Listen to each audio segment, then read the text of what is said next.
छोटे से गांव में रामू नाम का एक गरीब लकड़हारा रहता था। उसके पास धन दौलत नहीं थी, लेकिन उसके पास एक ऐसी चीज थी जो बहुत कम लोगों के पास होती है, ईमानदारी।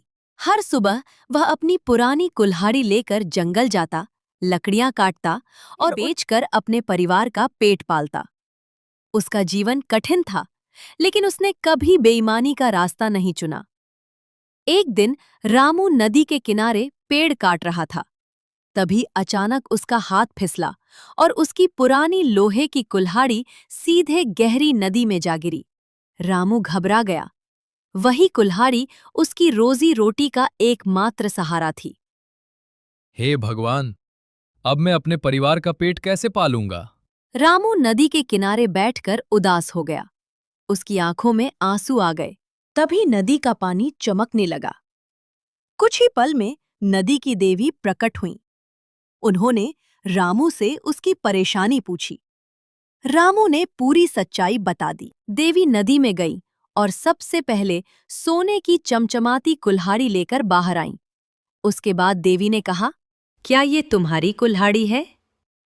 उसके बाद रामू कहता है, नहीं देवी, ये भी मेरी नहीं है। तीसरी बार देवी पुरानी लोहे की कुल्हाड़ी लेकर बाहर आईं। रामू का चेहरा खुशी से खिल उठा। हाँ देवी, यही मेरी कुल्हाड़ी है। रामू की सच्चाई और ईमानदारी देखकर देवी बहुत प्रसन्न हुई। उन्होंने कहा कि आज के समय में भी जो व्यक्ति सच बोलता है, वही सबसे बड़ा धनवान होता है।